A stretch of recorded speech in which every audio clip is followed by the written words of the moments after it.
सदर के खिलाफ नारेबाजी के साथ साथ लातों मुक्कों घूंसों का जवाब दिया जा रहा है और सोशल मीडिया पर भी खूब मरम्मत की जा रही है। आज जो है वो एक तो ये हुआ कि एक बड़ी इम्पोर्टेंट कॉन्फ्रेंस हो रही है जो कि म्यूनिख में हो रही है, म्यूनिख सिक्योरिटी कॉन्फ्रेंस। उनकी मुलाकात हुई है on the sidelines with the Chinese foreign minister Wang यी।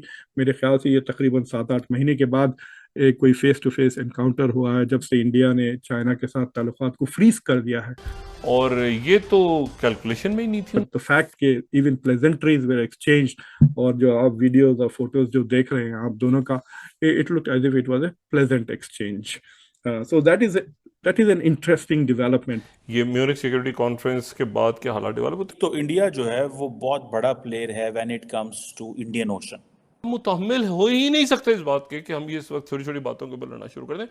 बहुत सारे मामला तो बहुत पीछे हैं, हम बहुत सारे मामला हम तो आइसोलेट हो चुके हैं। आप कह रही है कि हम हो जाएंगे, हम हमारी तरफ तो कोई देखने गवारा नहीं करता, कोई मुल्क हमारी तरफ जो है वो वजह क्या है कि वजह यही है कि उन्हें पता है कि ये मुल्क जो है ये तबाही के दहाने पर खड़ा। ये अमेरिका जो अमेरिका की अप्रोच है इंडिया के हवाले से, ये उस पर बात कर रहे हैं।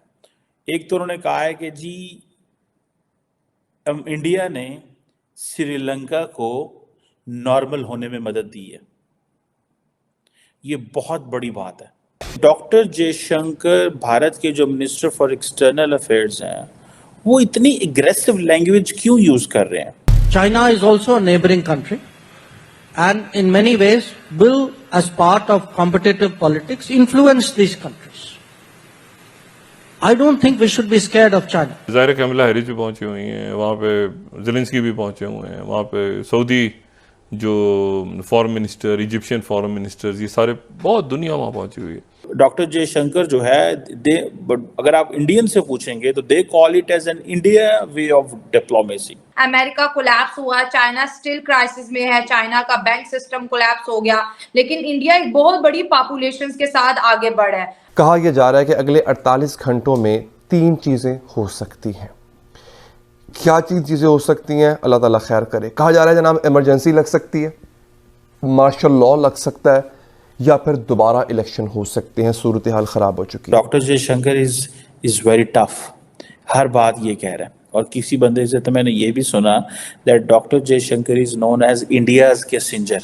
अच्छे कपड़े पहन के कॉलेज यूनिवर्सिटी भी गया होगा, लेकिन ये हिंदू दुश्मनी, काफर, मुसलमान काफर, ये चीज इनके जहन, यानी ये लोग इतने डफर बना दिए गए हैं कि ये लिटरली ये समझते हैं कि अगर हम इस्लामी रसूमात की तरफ चले जाएं तो हम दिन दुगनी रात चौगनी तरक्की करेंगे, इलेक्ट्रिक व्हीकल्स पुड़म करेंगे तो यूं इलेक्ट्रिक व्हीकल्स निकलेंगे पीछे से, ये समझते हैं ये लोग।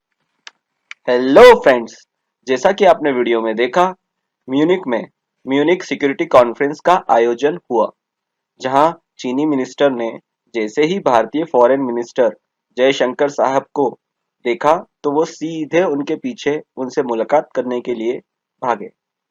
और चीनी मिनिस्टर मिलने के लिए उतावले इसलिए भी थे क्योंकि पिछले 6-7 महीनों से चाइना के साथ इंडिया का कम्युनिकेशन इंडिया ने फ्रीज करके रखा हुआ है।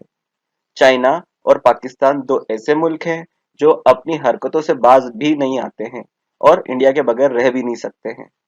आपका इन सब पर क्या विचार है, आप वीडियो पर कमेंट्स करके हमें बता सकते हैं। आइए वीडियो में आगे चलते हैं।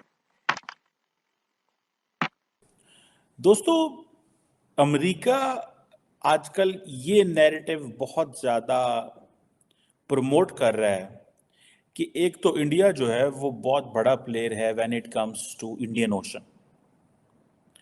अमेरिकी एक डिप्लोमेट हैं डोनाल्ड लू, ये वही अमेरिकी डिप्लोमेट हैं डोनाल्ड लू जिनके बारे में इमरान खान ने इल्ज़ाम लगाया था कि जनाब ये बंदा जो है इसने हमें धमकी दी थी और हमारी हुकूमत जो है वो इनके कहने पे बदल दी गई थी। मैं समझता हूँ ये पाकिस्तान की बदकिस्मती है कि पाकिस्तानी सियासतदान जब भी पाकिस्तान एक डेमोक्रेटिक पाथ या एक स्टेबिलिटी की तरफ चलता है तो हम फॉरेन कॉन्स्पिरेसी या एक्सटर्नलाइजेशन ऑफ थ्रेट को यूज़ करके either in the military sense और इन द पॉलिटिकल डोमेन हम हमेशा एक डोमेस्टिक सिंपैथी हासिल करना चाहते हैं। माजी में हमने देखा है कि हमने थ्रेट को एक्सटर्नलाइज किया है इन द मिलिट्री डोमेन, और वहाँ पे हमने एक, जिसको कहते हैं ना, जो पाकिस्तान का एक मास्टर नैरेटिव है, उस मास्टर नैरेटिव के अंदर हमने एनिमोसिटी को फिट कर दिया, जिसमें वो सारे लार्ज स्केल एक मौजूद थी। अब ये वहाँ से चीज़ लेके पॉलिटिकल डोमेन में भी आ गई, और ये डोनाल्ड लू जो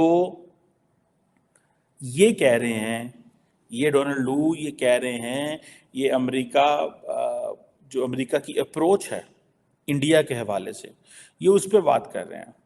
एक तो उन्होंने कहा है कि जी इंडिया ने श्रीलंका को नॉर्मल होने में मदद दी है। ये बहुत बड़ी बात है। और उन्होंने इस बात को भी ये कहा कि एक तो इंडिया बड़ा प्लेयर है इंडियन ओशन के अंदर, इंडिया के साथ वो कहते हैं कि हम एक, वो United state institute of peace USIP में एक टॉक थी, वहाँ पे वो खिताब कर रहे थे, जहाँ पे और भी लोग जो थे वो मौजूद थे। उन्होंने कहा कि हम इंडिया के साथ मिलके अफ्रीका के साथ रिलेशनशिप को डेवलप करेंगे, बिकॉज इंडिया हिस्टोरिकली एक बड़ा प्लेयर है इंडियन ओशन के अंदर।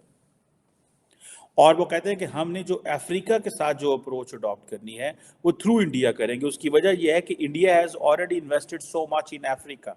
सो वो ये समझते हैं, एक तरफ तो हमने श्रीलंका में देखें इंडिया का रोल क्या है, वो कहते हैं श्रीलंका में इंडिया का रोल बड़ा इंपॉर्टेंट है कि जो भी नॉर्मलाइजेशन हुई है श्रीलंका के अंदर, ये जो मैसिव लोन्स जो थे, जो वो इंडिया ने रोल प्ले किया। और ये चीज़ें जो हैं, जारी बात है, एक इंडिया को बढ़ाया जिसका। और वो कहते हैं कि श्रीलंका एक बहुत बड़ी कमबैक स्टोरी है, क्योंकि 1 साल पहले जो है वो तो श्रीलंका बड़ी मुश्किल में था।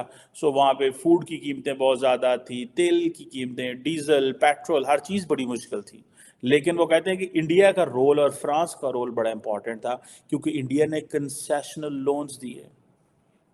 ये एक चीज़ देखें, जिन चीज़ों को अमेरिकन्स वहाँ से बैठ के नहीं समझ पा रहे थे, Indians were already doing work in Bangladesh, in Maldives, in area में, बिकॉज उनको पता था कि ये सारे का सारा खित्ता हमने at the end of the day अपने इन्फ्लुएंस में लेके आना है। सो इंडिया का जो इन्फ्लुएंस है इस खित्ते में, उसको अमेरिकन्स अपने पर्पस के लिए इस्तेमाल करेंगे। So what ever India has achieved a political capital in all these and diplomatic capital इस जगहों में, तो वो कहते हैं कि जी इंडिया क्योंकि हिस्टोरिकली बड़ा प्लेयर है इंडियन ओशन के अंदर, और हमारे इंडिया के साथ इंटरेस्ट है। So basically in other words they are outsourcing अपनी जो पावर है उसका। वो कहते हैं जी ठीक है, ये हमारा मेन स्टेक होल्डर है खित्ते के अंदर, और हमारी इनके साथ बड़ी इंटरेस्टिंग टॉक्स रहती हैं, और हम इनके साथ इंगेज करेंगे। तो फ्रेंड्स, आपको हमारा ये वीडियो कैसा लगा, आप हमें कमेंट्स करके बता सकते हैं। वीडियो को लाइक करें, चैनल को सब्सक्राइब करें और बेल आइकन की घंटी बजाना मत भूलिएगा। Thank you.